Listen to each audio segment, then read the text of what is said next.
I can wait for maybe a few seconds. Let me confirm when YouTube starts and then we can begin. Yeah, perfect.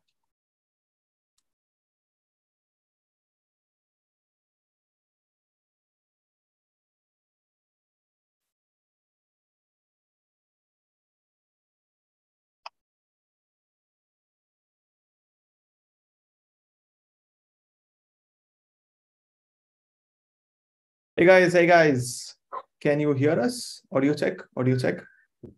Yeah. You mean radio check? Radio check. Yeah, perfect. Sounds good. Lovely. Great. We have 40 people already in. We'll just wait for a couple of minutes before we start in.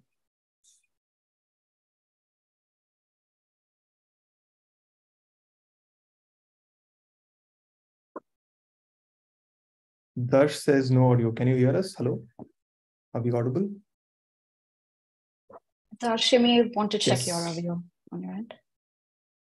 Lovely. Good morning from Mexico. Great. Good morning. Hello. Good morning, good afternoon, good evening, wherever you're joining in from today's session. A very warm welcome to everyone who's tuned in to today's live Q&A with Juan Manuel Correa. Thanks to the folks at BoxBox, the ultimate Formula One app that you should be downloading. It's trending across several app markets, and we'll delve into that a little bit more.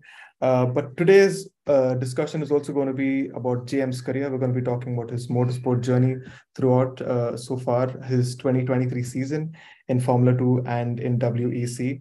And we're also going to try and dive into and understand the person who's under the helmet. And we also have quite a few audience questions that we've shortlisted over the past couple of days. So everyone's already in the call and eagerly waiting to ask JM their questions.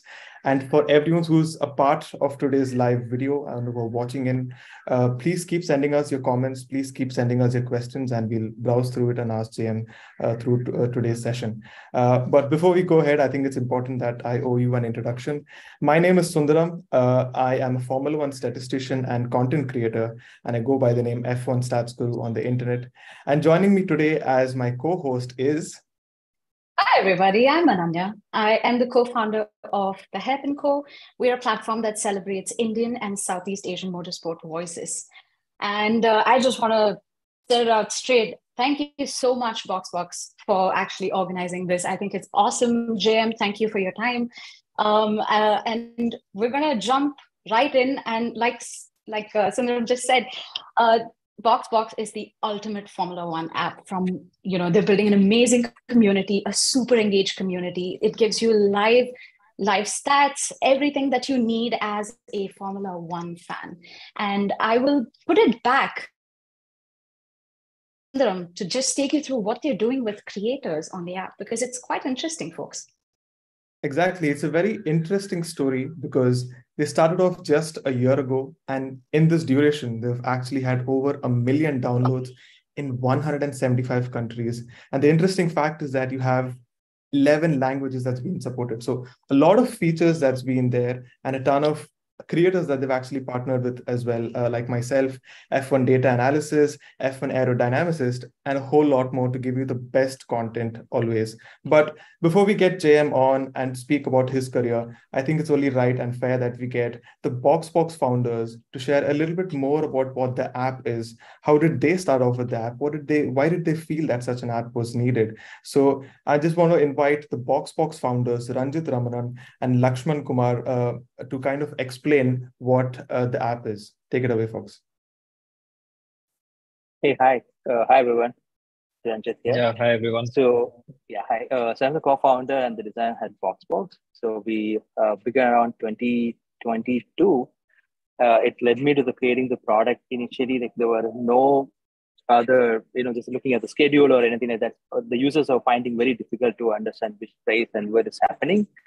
So I had a very small idea that which I wanted to create in a product or something like that. Then I just put it out there on the Twitter, asking for some of the engineer community just could come and then help us to build that. And that's where this Kamal came and then just started messaging me and asking that, hey bro, we can just do that. And another fun fact is I was looking at Kamal's Instagram profiles in Excel, and then I could find him. There is a Formula One tattoo over there in his hand. then I realized, okay, he's the right guy. He's the right guy who can just build the product. So the back end those days, so I just randomly create a lot of design concept which never come to life or anything like that. But this product, it came to life just because of the Kamal, and he was able to just completely just onboarded from the day one, and then till date that we're just creating. Hey Kamal, you can go ahead. Yeah, sure. I think Ranjit has briefed on how we actually interacted first and how we began the journey. So both of us are like really good Formula One fans, and we just enjoy the sport for what it is. We may have some favorites, but most of the time we just enjoy watching Formula One. Like no matter who's in the front, who's in the back, it's just sport that we love. Watching.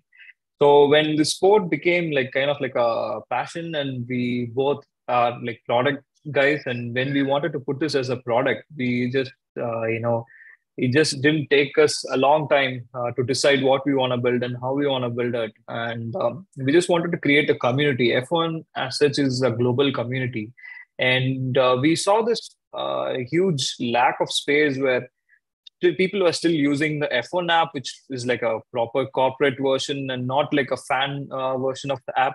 And there's no proper fan app that users could engage on. Being every one of us are on our phones like almost the entire day, and there's nothing proper to engage on F1 apart from social media. And we wanted to create that platform. So that's how we began. So our journey began with the widgets, and now we have, I think Sundaram and Ananya were explaining about onboarding content creators, and that has been really huge for us. And the sense of community is growing ever since, and we are just growing as a huge platform and a huge family, so to say. And I think it has been really great. And this year, I think some few months back, we suddenly got a message from JM and on LinkedIn actually. So we thought this is quite surprising to get. We thought it was not actually JM and someone else messaging us, but then we looked at the profile and stuff, and we actually realized it is JM. And then we quickly got on a call. We just we realized that he's also using the app, and he loved the app. And both me and Ranjit, we quickly had a chat with JM, and he shared our vision for the app, and he really wanted to see us and the app grow. So I think soon after that, I think he onboarded us as a partner. And I think we became we became the first Indian startup to have our logo, the box logo, on an F2 car and on a driver's helmet. I think that's a huge deal, and we could never be proud of each other and proud of what we have achieved. And I think we are really happy that we are able to support the community, in what we are building. So that has been our journey. To add one more point, so James is someone who just like jump in very quickly, and then he was able to fulfill our visions or the dreams, whatever that we had. So back in then, we had a lot of dreams, right? I mean, like there's no boundary in like dreaming of something. So when we was creating the logos, we name it as a box, and then we are adding the prototype, just simply just putting the logos on the car and see that how it's going to look like. We never thought that's going to happen very quickly. But as soon as when JM call on the first call or second call, so everything has happened very quickly, and that's so amazing to just have it, and it's felt so. So probably you can call JM and ask more about it. So that's just great. So I think it's just about the right time to have JM on. So Ranjit and Kamal, why don't you probably just give a little bit of an introduction about JM, and let's have him on the call as well. Yeah, sure. I think JM must turn on his video. So Hello. I was listening to it all, and the story, it was like that. It was very random, and it happened very quickly. So basically, a couple months before I contacted them, I had heard about the app, and I started using the app. And then one day I was in London. I think it was right after a race. And I was just using the app, and I was like, you know what? I think I should contact these guys and understand how they created such a good product, because I was using it all the time, and I know other drivers that use it. I think Charles has it as well, the widgets. And I was like, I really want to understand more about what the project is long term, because it's great. It's an amazing product, and I want to help get it out there. So I sent them a message on LinkedIn, and they were like, yeah, let's do it. They showed me the numbers, and I saw also the vision that they had. And what I really loved was that it was made for fans. You know, they didn't make the app to gain anything from it. It really started to build a community, and they achieved that. And that is rare in sport, to achieve something so organically. So I was like, this is amazing, and I would love to be a part of the project. That's awesome. JM, I know we are in for quite the session. You have a bunch of questions coming your way, but I just wanted to, take it all back, slow it down a little bit, and ask you how you're doing. And you did say that you weren't at home. So where are you now? Well, I just got to Miami. So I was in Mexico yesterday. And right now I'm in Miami. I'm going to stay here for a few days. I'm going to stay with my family, but they live a bit more down south in Miami. So I'm staying at a friend's house. But yeah, I've been working a bit and relaxing the last couple of weeks. We have still a bit of time until the next race. So, the F2 schedule is kind of weird. We have a race in Monza September, and then we're free until end of November in Abu Dhabi. So that is a little bit strange, but it gives us a good time to work on next year's program right now. So I've been busy with negotiations and sponsors and that sort of stuff.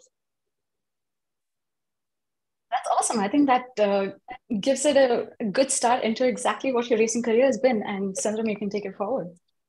Yeah, that's a very interesting point that you mentioned, James. You said that you had a very busy season so far, because this is also your first full season coming back after a couple of years away. So how has this season been for you, especially with juggling multiple racing championships? So you're also in Formula 2, also in the World Endurance Championship. So how has this year been for you, gently coming back after a couple of years for a full intensity season? There's a lot of traveling. There's a lot of training that you have to go through. So generally, what are your views of your first full season back, and what are you hoping for the next couple of years as well?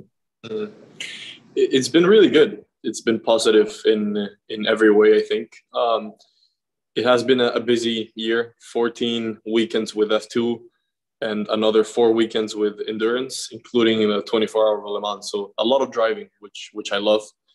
But it has its challenges, The traveling gets you tired. And I think for the first time this year, I've sort of realized, like, I really need to manage my traveling and make sure, even when I'm busy, I am keeping a good, consistent training schedule and that sort of thing, which is usually something F1 drivers think more about, because we don't travel that much, that often.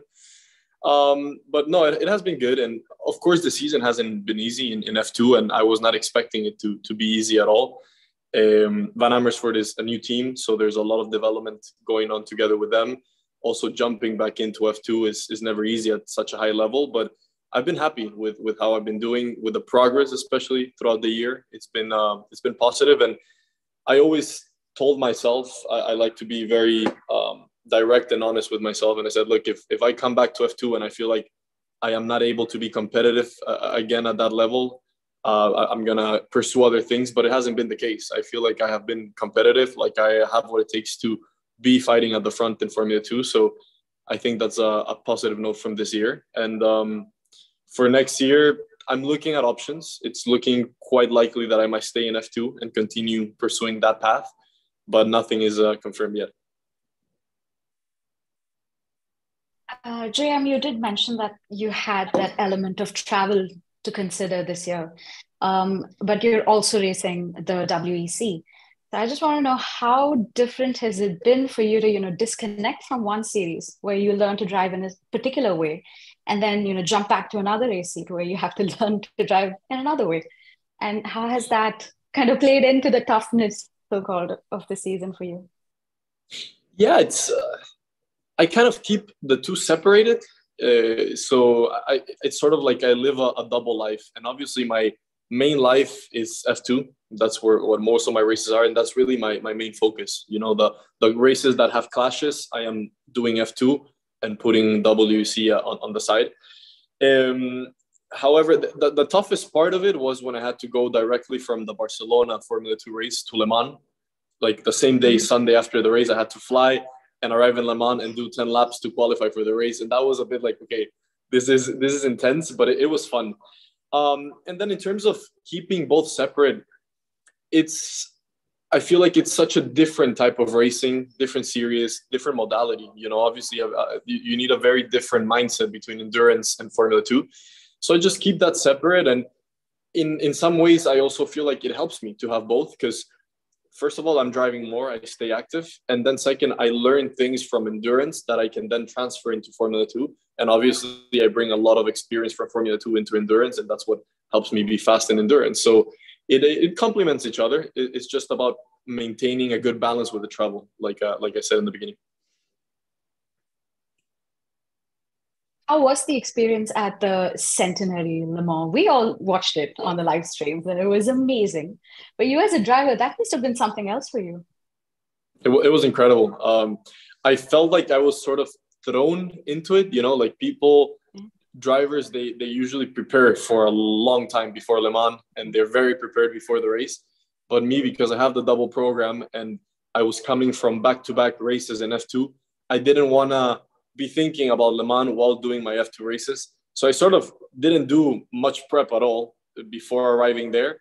And I just got there straight into the car, drive, and it was a big learning curve, and it was kind of overwhelming in the beginning because Le Mans is an intimidating race, right? You have, 60, 65 cars out on track, a lot of things to manage. The track is super long. It was also my first time ever driving at night in any car with the headlights. Really? Yeah. That was crazy. The first, I think, free practice too is when we have the night session. And I tell you, like the first few laps I did, I was like, this is insane. Like these people are crazy for doing this. And the first lap I did, I was like 10 seconds off. I was like, oh my gosh, I am so slow. And then little by little, you start building up the confidence. And then by the end, you're doing the same lap times or even faster in the night. And it's just an intense feeling. It was incredible. So I kind of approached it like, just learn as you go, make no mistakes, don't over push, don't do any stupid mistakes and bring the car home. And it worked. I did a good job. Le Mans can really get to your head. You're in the car for, you're in the atmosphere for 24 hours and you start talking to yourself in a way. How do you manage all of that? Yeah, that was also new. So first time I did a 24-hour race.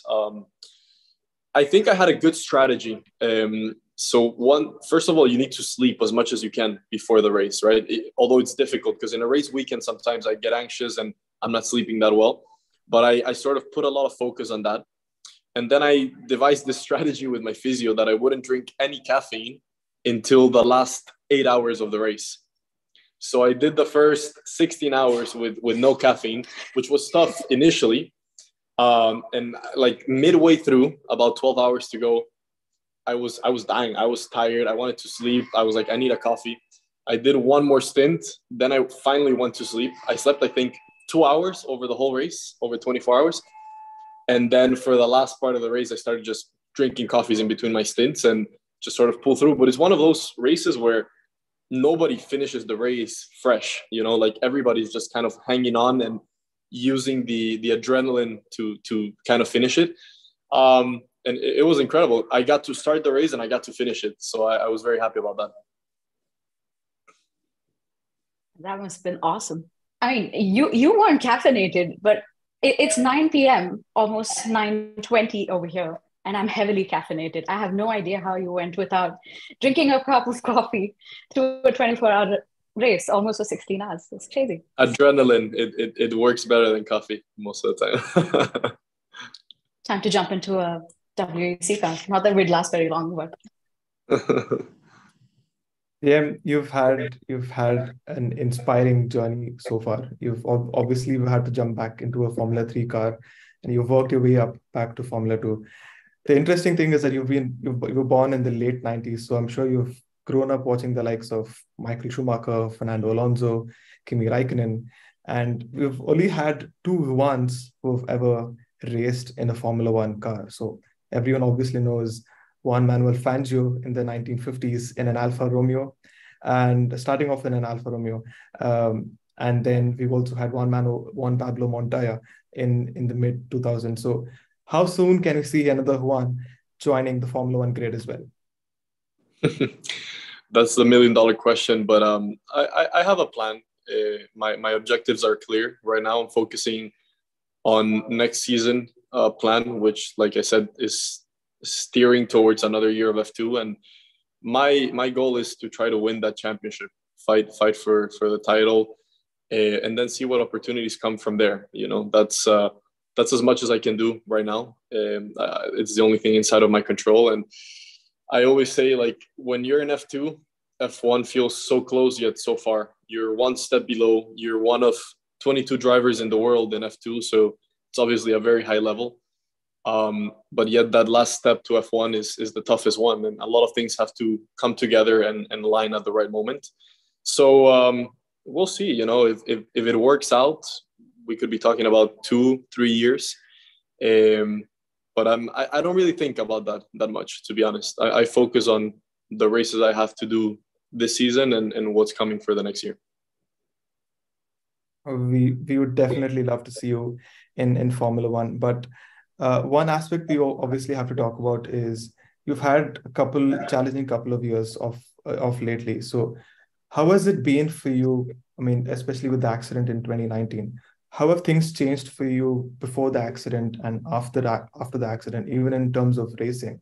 How different are your preparations? How different is your driving style, if there are any changes? Or is it too difficult to change as well to cope? Well, it's been sort of reinventing myself over the last 4 years racing again. When I got back into a car, 2021, my first season back in F3, to be honest, I was underestimating how difficult it was going to be to jump back into it at that level after the accident and everything that I had been through. Not just physically because of the issues I had and that I had to manage, but also when you're out of the game for a year and a half, fully disconnected, you really lose kind of like the feeling, the touch, and it takes a lot of time to get that back. I sort of respect racing drivers much more now after what I've been through, like trying to learn it again, than I used to do before. Because before I had been racing since I was 7 years old, never missed a season. It was sort of a natural progression, always upwards. Whereas after the accident, I had to take a very big step backwards and like relearn some of the things that before were easy for me. And because I did that being a different person, you know, obviously the accident made me grow up a lot, gave me a different perspective in life. That, of course, affected also how I saw the sport and how I approached it. I think in a positive way. I think I am a more complete driver, much more mature than I was before. As competitive and probably quicker than I was already now. I can say that this year, you know, but it's been a long time for sure. The first year I was back, I was like, damn, I have lost a lot of my level. But it has been a process, and it has been hard, you know, psychologically, to know that you used to be here and now you have to start back down here. It takes a lot of resilience to sort of work through it and to work through all the lows to get back to the top. So it has been a journey. You mentioned the psychological aspect, and people often tend to ask you about the physical side of things, especially over the past couple of seasons, how you've had to regain fitness and being able to drive a Formula car as well. But I actually want to dive into the mental side of things, because I'm just sharing a personal note, because I've also had a freak accident, and the aftermath of that is that sometimes I tend to have a mental block. Sometimes while playing sports or sometimes while riding a bike, that I don't tend to injure myself again. Do you have that sort, or did you have that sort of a mental block as well, or sometimes being a little bit more conservative while driving once you were back in the car, and how did you overcome that? Yeah, definitely. There was, I wouldn't call it a block, but there was a different approach on my side. Whereas in the beginning, when I started getting back into it, when you're more aware of the dangers and the risk you're taking, naturally you're gonna think about that a little bit while you're out there on track. So it took a little bit of time until I started gaining confidence, and it's sort of, you start becoming ignorant to the fact that there are risks again. And it sounds stupid because I know there are. Right now I'm talking to you right here and I can tell you, yeah, it's risky. I know what can happen. But when I am in the car, I sort of erase that from my mind and I'm like, no, it's fine. You know, I'm gonna send it. And it took a little bit of time to get into that mindset. And it wasn't a click. It was little by little, you know, gaining confidence. I remember the first race I did, 2021 Barcelona Formula 3. That was the beginning of the season. Man, I had never been so scared and so nervous before a race. I was freaking out. Obviously, I had done a lot of testing before that. But when you're there on the grid side by side and you're going to war basically with 30 cars, I had a little bit of a freak out, and it took me some time to start getting that confidence back. And it has been a process, you know. I've also discovered along the way, even up to now, I keep discovering sometimes like, oh yeah, like I think I have a little block there that I didn't realize, and I need to make a conscious effort to get over it. And I think those have been also the little performance gains that I have been working on and finding over the last 4 years. It's those little things. Juan, I just wanted to follow up on that. You did mention that, you know, you have to take these things step by step. You can't, you know, come straight up, back right after an injury and jump into a car. But at what point did you think to yourself that I need to get back into racing? Because a lot of athletes, they come back and do something different. Like Alex Zanardi went into hand cycling, if I'm not wrong. So Yeah. what was it about racing that you said, okay, that is my ultimate goal. That's where I want to get back? It was quite early on. I was still in the hospital. I think it was a week after I came out of the coma, or 2 weeks after. And initially, in the very first few days after the coma, I was like, I never want to talk about racing again. Like, there's no way I'd be crazy enough to do that again. And then as soon as I started considering more seriously, okay, like, because I'm a person that needs to have a clear goal in mind, like, and visualize what I want in my life. So as soon as I started thinking, okay, what am I going to do now? Seriously, you know, I have to recover. I have to get through all of this, but what do I want long-term? I just couldn't picture a future where I would be fully satisfied and happy with myself without trying to get back, you know? And that's when I told myself, and, you know, I need to get back. And also I realized I was going to need that motivation of getting back into a car, of doing sort of the impossible. Because at that point, everybody was almost like telling me, yeah, sure, because they felt bad for me, but they did not think it was possible that I was ever going to be able to drive again. So I said, I'm going to do something like this, as crazy as this, as impossible as this, to motivate me through the whole process that I have to go through. And that was like the 25 surgeries, the year I spent in the wheelchair. I always kept racing in the back of my mind through all that to get the motivation for it. I think it's an impressive goal. And to set the bar that high for yourself after an injury, I think that's something that somebody, you know, people need to learn from. But just talking about your recovery process, you, I'm sure, must have had a huge support system beside you, helping you through every step of the way. Are these the same people that helped you, you know, kickstart your career and then stayed with you through the accident and then helped you, you know, come back to the sport? Yeah, first of all, my family, obviously. They were the biggest support I had.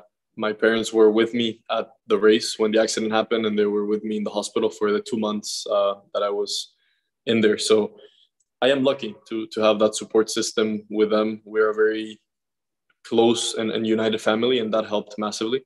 Also, my friends, many of them even flew out to Europe to see me in the hospital and stay with me for some weeks.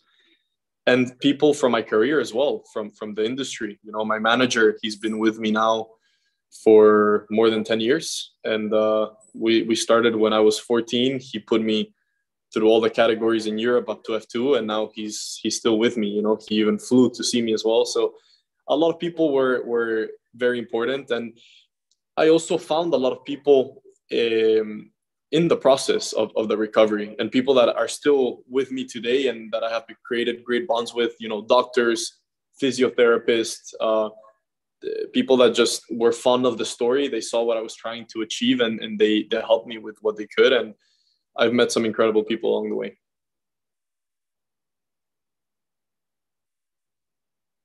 And this is just a side note, but I vaguely remember you putting up a story about a Harvard business course that you finished during the pandemic through your recovery.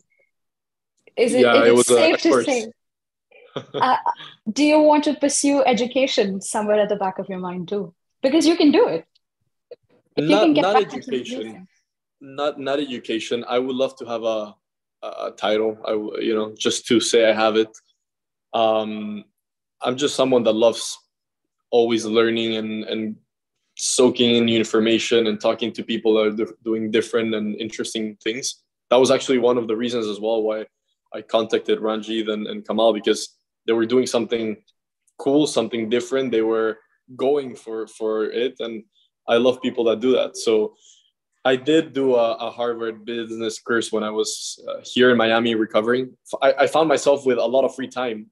It was the first time I wasn't racing in basically since I was 7 years old. So I was like, okay, I'm gonna do something different and use this time to at least gain some knowledge from it. And it was interesting. It was hard. It was hard because it was a course meant for people that had already graduated from university and had a title. Obviously, I had no title, so a lot of it I had to learn along the way. And most of the people that were with me in it, they were like 40 years old, so it was quite funny, but it was good. It was a good experience.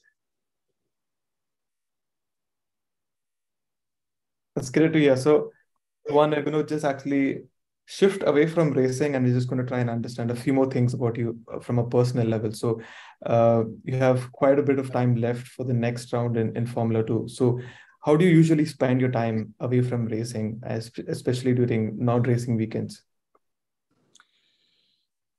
I spend all the time I can at home, especially when I'm here in Miami. I don't see my family that often throughout the season, so I spend it with them. I sort of create a little schedule for myself when I'm here. Training, get into a good routine, eat well. There's a lot of sort of administration things that actually a driver has to do, which many people are not aware of. So being a driver is not only going to a track and racing fast, it's also having sponsors, having partners, having a good image, managing your social media. So I have a lot of people working with me for that. And so whenever I have a bit of time, we're always like meetings, new prospective sponsors that we already have with activations, a lot of media and traveling around for those type of stuff as well. Like I just said, I just got back from Mexico. Now I'm going to stay in Miami for a couple of weeks, and I have to go back to Mexico for the Grand Prix. So there's always something. Even sometimes when I think, okay, finally I have 3 weeks free, I'm going to stay at home. Every time something comes up and I have to travel somewhere. So it's a busy life, but I like it. And like I said, for me, a vacation is more staying home and not being out on a plane, because I'm on a plane most of the time. That's great. And you also mentioned social media. So we got to know through our followers that you spend a fair bit of time on your social media, and you also have a YouTube channel as well. So a fair bit of content creation as well on the side. So how's that been going? Are you enjoying that? Yeah, I like it. I am lucky. I have a great team. So one of my best friends, which people actually are starting to know him now, Frankie, because he basically manages my social media. He creates all the content for me, and he travels with me everywhere. We started working together like 3-4 years ago, and he's really helping me create content that nobody else is doing in F2 and in F1. Actually, a lot of F1 teams and drivers are copying our trends. So in the beginning of this year, we had the idea of getting like a little DVR camera, like with an actual cassette, and starting doing vlogs and that. And now all of a sudden, everybody is buying little DVR cameras and doing the same.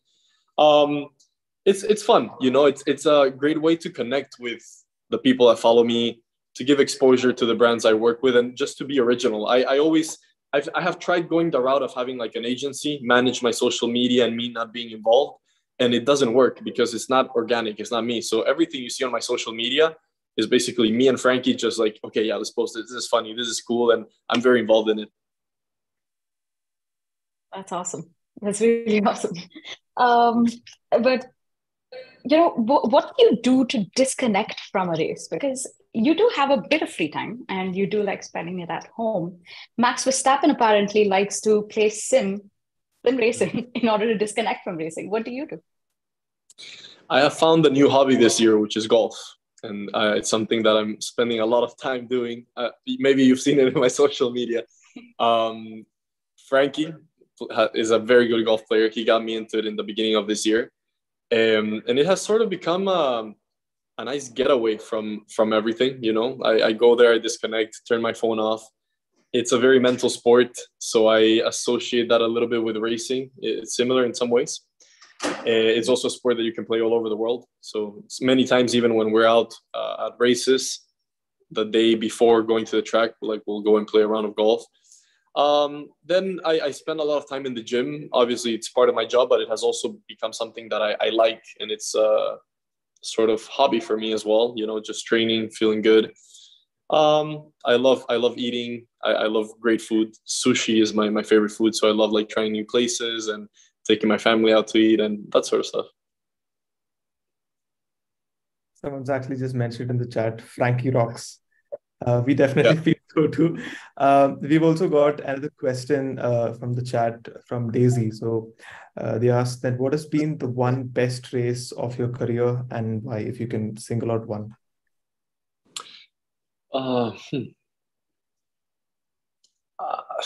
That's a tough one. I think I have to go with my world championship win in karting. It was a long time ago, so I don't think, technically speaking, it was the best race because I am a much better driver now, but I won the world championship. My strategy was amazing. I didn't have the fastest car during the race, so I used the guy in front of me to catch the guy that was leading for like 15 laps, and that race, me winning that championship, really changed the course of my career. I don't think I would necessarily be in this position or would have gone to Europe if I wouldn't have won that race. So that was pretty special. And what we'd also like to know is, I'm a Fernando Alonso fan. Ananya here is a Sebastian Vettel fan. So we also tend to have a little bit of a rivalry amongst us. But who are the drivers that you look up to? Who do you idolize and who are you inspired by? So actually it's funny because Alonso is sort of my childhood hero. I grew up watching him. Great choice. His Renault era, and then his the beginning of his Ferrari era was sort of when I was looking at F1 with my dad. It's actually really crazy that he's still racing and that he's still so good. It's impressive. On the other hand, I know Seb pretty well, and I must say he's one of the nicest guys in the paddock, hands down. So a lot of respect for him on the human side. And there are other legends. I also grew up watching Michael, also Lewis coming up when he was in McLaren initially. So but I think if I had to choose one driver that I could race against, it would be Fernando, just because he was such an idol for me. I'm absolutely delighted with that answer. But I also want to understand, how is the camaraderie between drivers in the paddock? Who are your best mates from Formula 2 or even the other categories? We usually have good relationships in the paddock. We travel a lot of time together. We see each other sometimes more than our own families and girlfriends. So you sort of you have a camaraderie. There are drivers that I get along very well with, others that I don't really talk to that much. In F2, I get along with my teammate, Richard. I get very well along with Frederick Vesti, with Clement Novalak. I have a few, but Richard, obviously, I see him the most. We're in the same team, and we've known each other for a while. I think we started racing together when we were like 13 years old, and sort of went through the ranks together. So yeah, it's a good combination. In F1, I used to be very close to Alex Albon. Actually, I stayed at his house many times because we were both in the Lotus Junior team together. So when I first moved to Europe, many times he would have me stay at his home with him and his family. Lovely people. I know Logan very well. We grew up racing together as well. I have a picture with Logan in a podium here in Miami when we were 7 years old, 7 or 8. So imagine how long it's been, and it's crazy that we're still like almost together at the top, you know, in these categories after so long. So yeah, there's a few guys I know well. I like the fact that you mentioned Clement Novalak there, because I was watching the episode of Screaming Wheels with you, and I have to say it is probably the best entertainment I've had from the racing industry as a whole. I'm glad you think so. It was a little bit controversial with those guys. It's always a bit controversial. They try to squeeze a lot of info, but all of them, Clem, Marcus, I've been racing with Marcus also since we were like 13 years old. So it's quite funny and special when these guys succeed as well and they keep going up the ranks. And then sometimes we look at each other and we're like, wow, look how far we've come. We were kids and now we're here like trying to figure this out. And it's quite nice. We understand each other well because we have done the same thing our whole lives. That's true. And it shows, it truly shows. But I think this is probably the right time to, open out the floor, because we have a few people that have joined us on this call. And Sundaram, you want to lead the way? Maybe. Yeah, we have people asking questions from all over the world. So firstly, I want Heath Jain from India to probably turn on his video and you can straight away ask a question to GM. Okay. Hi, JM. Hey, how are you? I just wanted to ask that you are racing in WEC and F2 as well. What's the major difference in driving the two different cars? Like the WEC is more of the GT cars and the Formula 2, the single seaters. What's the major difference driving both? Great question. So yes, the LMP2 car in WEC is a bit more like a GT. So it's heavier, has a little bit less downforce. So it just feels a little bit slower overall, but it doesn't drive fully like a GT car because it does have quite a lot of downforce. So I think in terms of driving style, it's more kind of like a Formula than a GT. The main difference physically when you're in is, one, you have power steering in the LMP2 car. So it's very light, it's soft. Physically, it's a lot less demanding than the Formula 2. Also because it's lower in the corners, you have less G-forces, so it makes it a bit easier. However, in the LMP2 car, you have a lot less visibility because it's a closed cockpit. So that was one of the first things that I struggled to get used to. You cannot see many times when you're turning into a corner, you have the windshield, but then you have the side carbon parts. And sometimes you cannot see the apex at the corner, or when you're fighting with another car, sometimes you literally cannot see them. They're in a blind spot. So it requires getting used to until you have like an idea of how big the car is, so you know how to place it. The brake is a lot softer in the LMP2 car as well. So everything is a little bit easier, more friendly, let's say. Whereas in the F2, it's really a car that when you drive it on the limit, you have to wrestle with it. It's like fighting with an alligator, it's just moving all the time. The steering wheel is hard, the brake is really hard, and you just have to sort of be aggressive with it. So those are the differences. Thanks a lot, Heath, for the question. So the next question that we have is all the way from Venezuela. So we have Carla Contreras. So if you can turn on your video.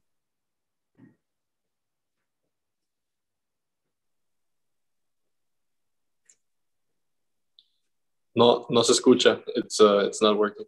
Do you hear? I think you're on mute, Carla. Try again, Carla. Now she's.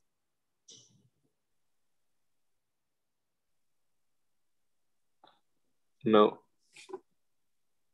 Okay, so probably you can check your audio settings, Carla, once again, and probably we'll come back to you a bit later. Meanwhile, we can have the next question is from Ivan from the Netherlands.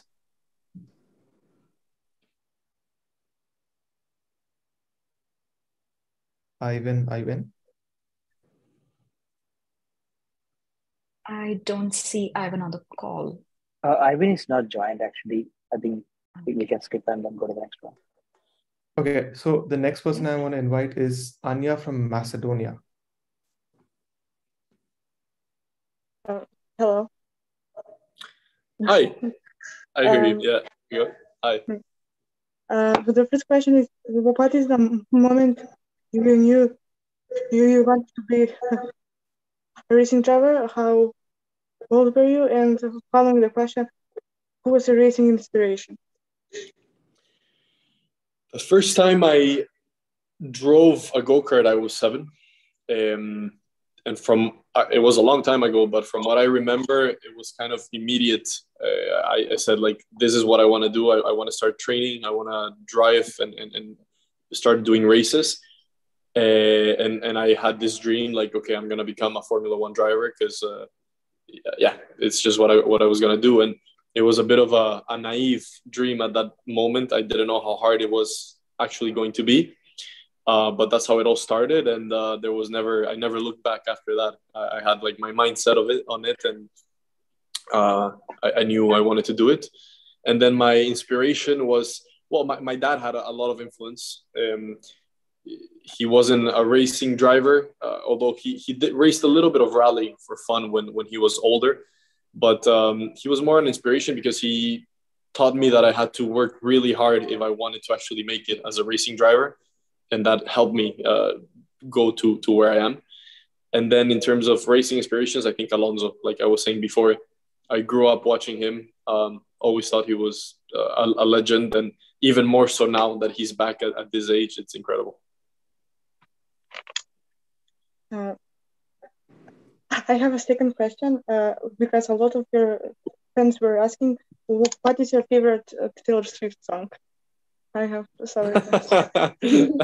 You saw that on the 21 questions with me. I'm gonna be honest with you, and people are probably gonna hate me for this. I don't think I can name a Taylor Swift song. Wait, Trouble. That's a Taylor Swift song, right? Yes. Yeah, I'll take that one. Yeah. Awesome. Thanks a lot, Anya. The next one that we have is from David, all the way from Mexico. We have David in? Yeah, there he is.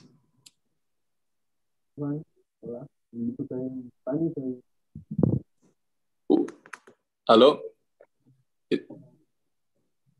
It's a bit like David, low. We can't hear you properly. It's a little muffled. It's like you're covering the microphone.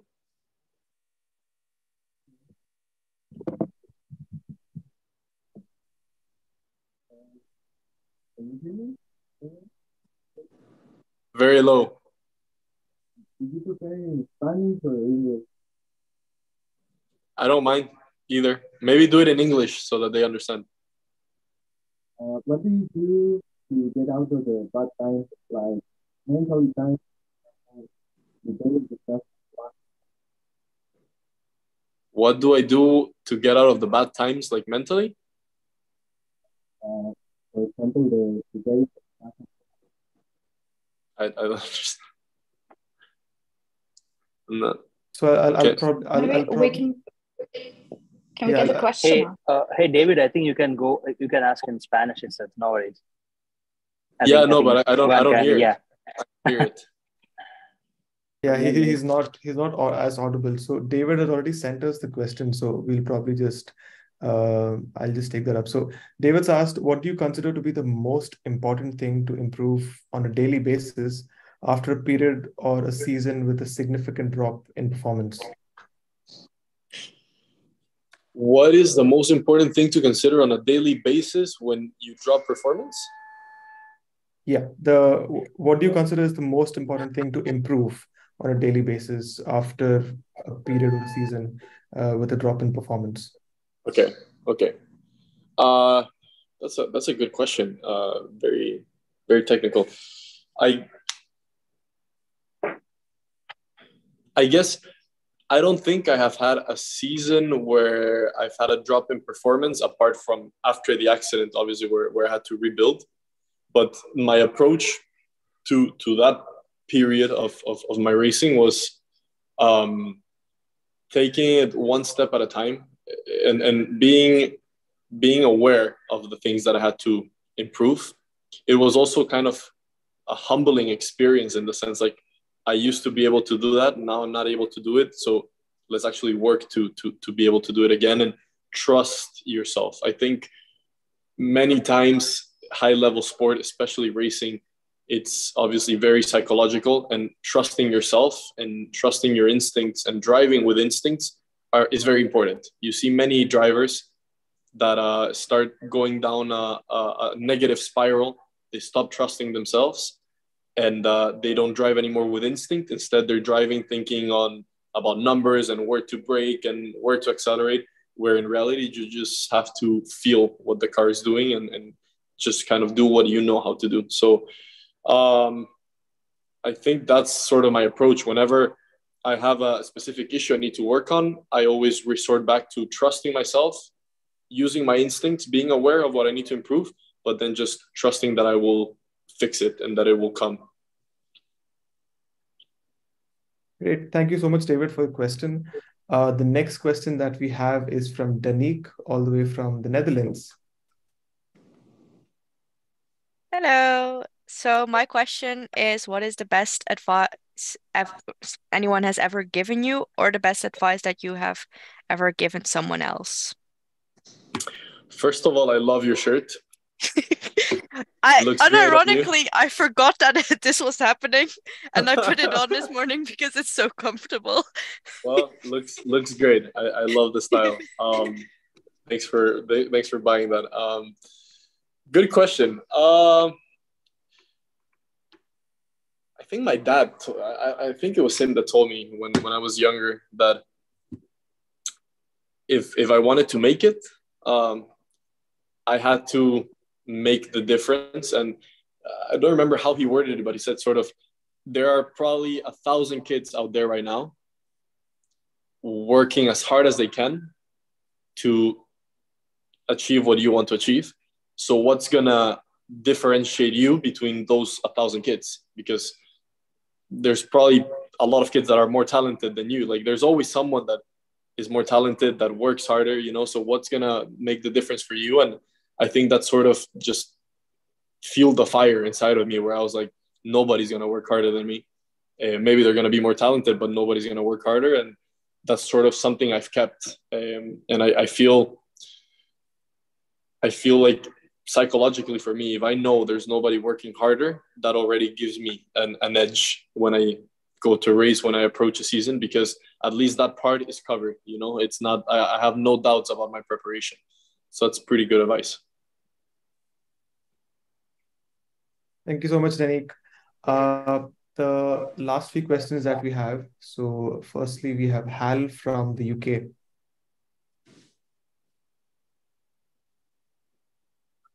Hi.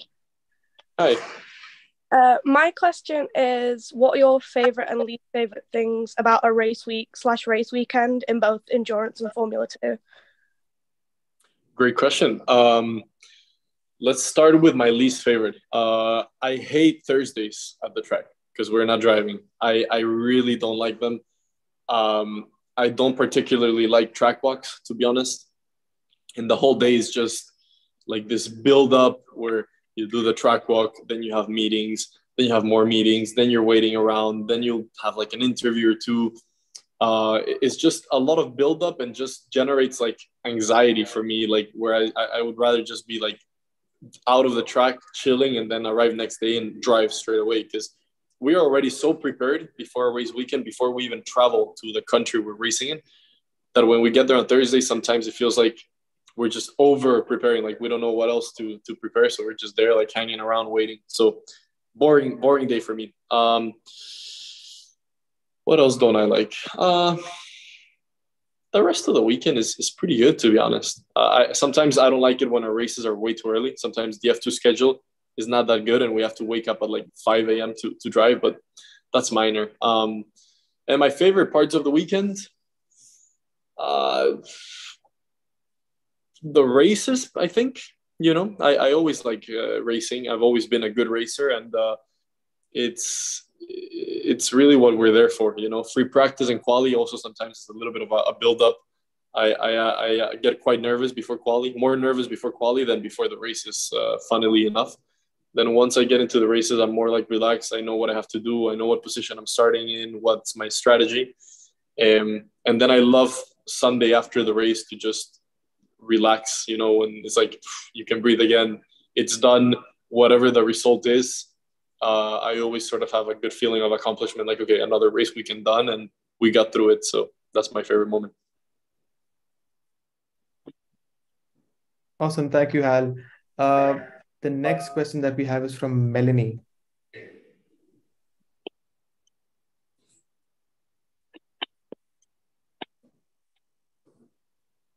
Is Melanie in?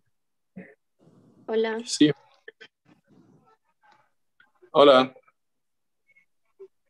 Tengo problemas para activar la cámara. Si quieres, lo podemos hacer sin cámara. Ok. Bueno, hola Juanma.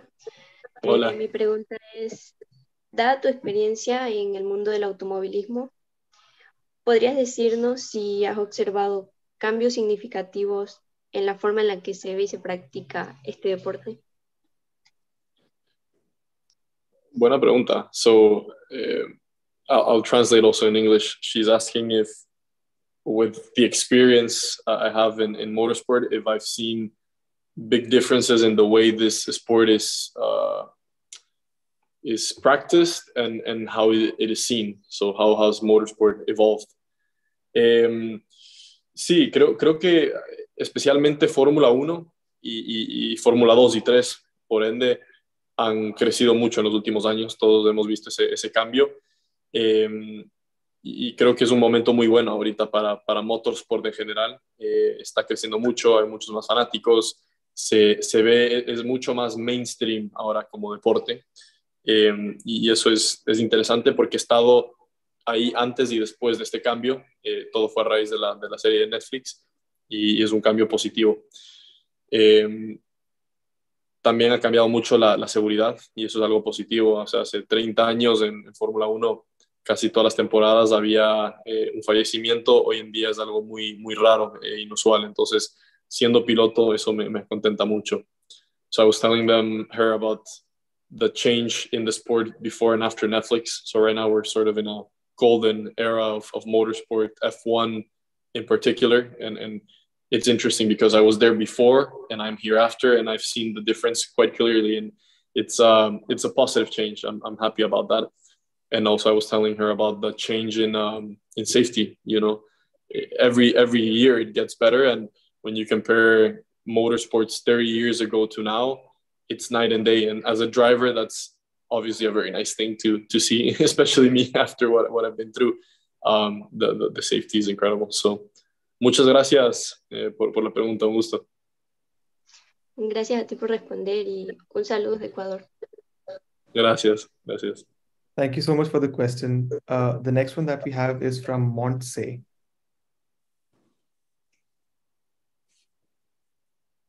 Hi, Juanma. How are you? Hello. How are you? Hi, I'm doing good. Thanks for asking. And my question is, what is the best thing about being a racing driver?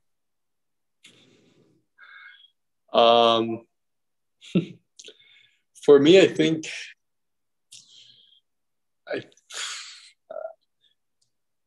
I think it's just doing something different. It's not common. It's a job that is not sort of monotonous and boring. It's very different. It's very dynamic. You travel, you meet people, you have some very high highs, some very low lows. So you sort of live a lot of emotions through this job.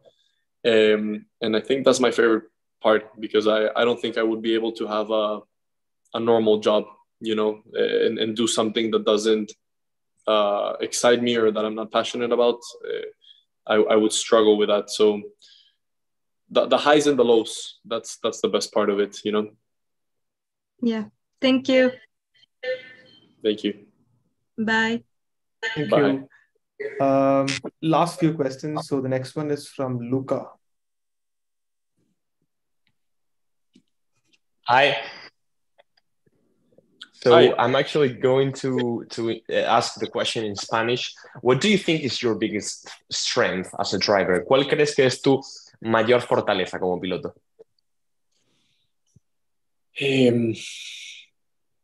Creo que psicológicamente soy muy fuerte y maduro. Y creo que eso me ayuda no solamente adentro de la pista, en ser inteligente, tengo una capacidad mental bastante grande en el sentido que puedo pensar mucho mientras estoy corriendo. Y eso es algo que ha mejorado mucho también después de mi accidente con la madurez. Soy inteligente dentro del coche y fuera también en cómo manejo mi relación con el equipo, cómo trabajo frente a adversidad y cuando no me está yendo bien. Todo eso siento que a largo plazo es algo muy positivo como piloto. So I'm telling him that I think mentally I am very strong. When I am inside the car, also I have a very high capacity for thinking about other things that are not just driving. So I'm always thinking about strategy. I have good communication with the team. And outside of the car, in how I work with engineers, how I manage my relationship with the team, I am very good at that. Okay, thanks so much. A ti, un gusto. Gracias. Thank you so much, Luca. Can we have Carla back on if her audio is okay?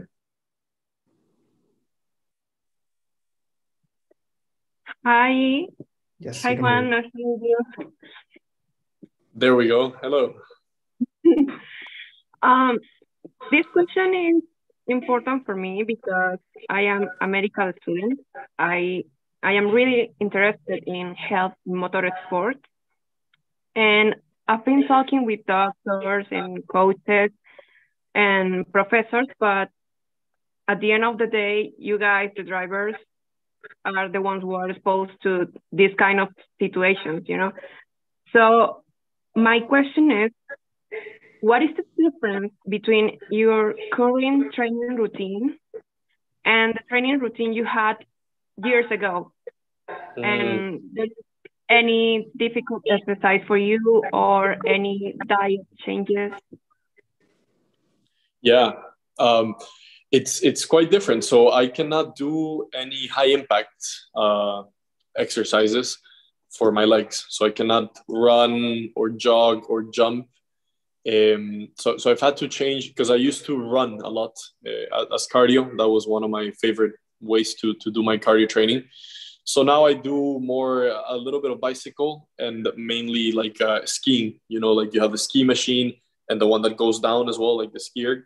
So I do a lot of that now.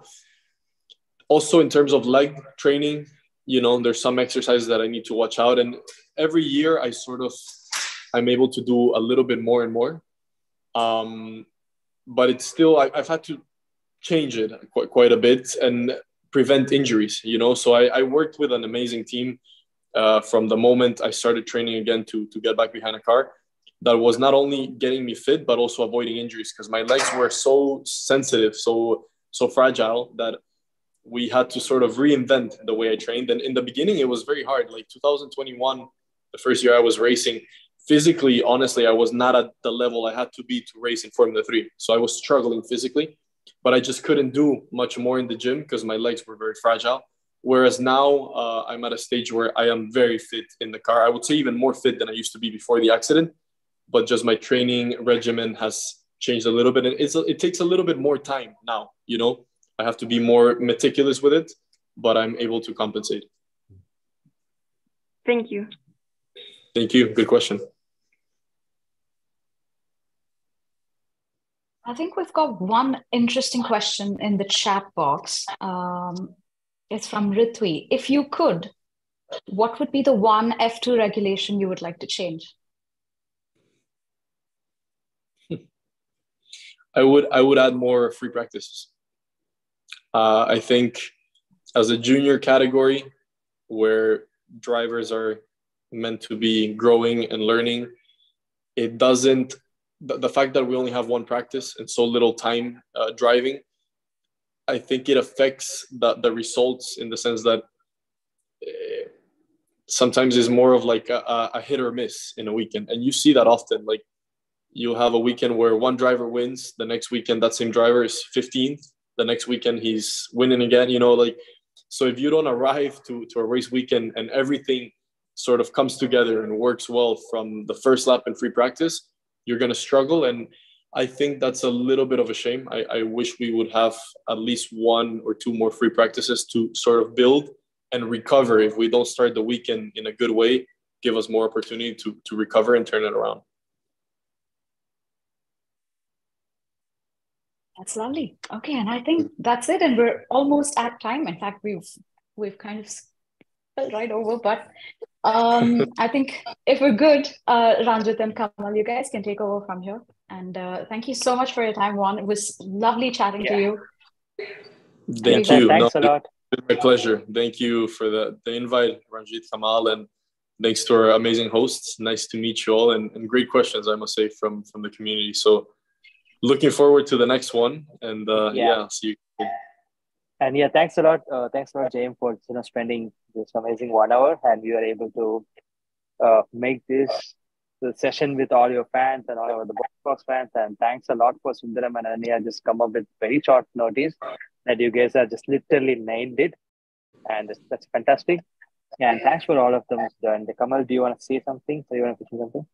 Yeah, I want to thank JM for your time, and thank all the audience who've been watching us and all the users who joined us for the call. I think you're a wonderful addition to the call. And finally, I want to thank our incredible hosts Sundaram and Ananya. You have been really great hosts for this meeting, and just want to thank all of you once again. It has been a great session. And just one small request: we have your fan page admin here, Korea Hungary. So I think he just wanted to say hi to you. Yeah, Korea. I know him. Yeah, I think he had a photo with him. Yeah. I brought him into the paddock in Budapest. Exactly. Actually. Yeah. Maybe I can answer his question. Maybe before we end up. Yeah. Go ahead and ask. Yeah, that'd be fun. Can I come on to video? Can you hear me? Hey, yeah. Hi, what's up? How are you? Good, super happy. I thought you will left me out because I got scared that it ended and I've been left out, but no. So thank you for taking your time. No, of course. So my question is, did you set like a goal for yourself for this F2 season? And what is the thing that you are most proud of in terms of racing in this season? So like, did you achieve a personal goal? Yeah, okay. The only concrete goal I had this season was to finish the year in a higher level than I started and be convinced that I can still race in this level and keep going forward. And I have achieved that very much so. So I'm happy about that. I also wanted to get at least a couple podiums, and that hasn't happened. So I would love maybe, to get it in Abu Dhabi before the end of the season. It's still not too late. But the important goal, which was the progress, has been there. And then the second part of the season was what's the goal for next year? Yeah. Yeah, for next year, if I end up doing F2 again, definitely I'm gonna focus a little bit more on getting results, and hopefully, if that's the plan that happens, hopefully I get a better chance at fighting for those. But at the end of the day, really my main goal is always personal growth as a driver, because I'm someone that thinks long term. So I'm happy with where I'm at, and I want to sort of start getting a little bit of momentum now, and then the results will arrive. That's good. Thank you. Good luck. Thank you. Nice to see you. Looking forward to meet you next year as well. For sure. All right. Thanks. Goodbye. Bye. Great. Thank you so much for all those questions. I think this was an incredible session. And we actually have quite a few more questions, but I think that's all the time that we have today. So I think we should definitely do one in the coming months. And I'm sure we'll be very, very excited for that. Firstly, thank you, JM, so much. This was a great time. And thank you for spending so much time with us. Over close to 75 minutes. So I think we had a very good time and we're really looking forward to speaking with you once again. And a big thank you to everyone who joined, share your comments, share your questions. We will see you very, very soon. Thank you. Yeah. And thank you to BoxBox for organizing this. We'll see you soon. Thank you to BoxBox for organizing this. Go ahead and download the BoxBox app. All right. Thanks, everyone. Thank you, everyone. See you soon. Bye.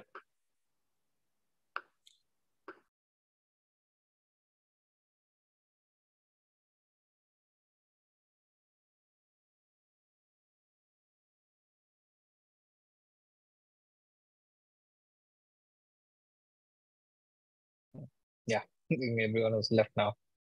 Hello, guys. I'm going to turn on the fan. Sorry. Is the stream off?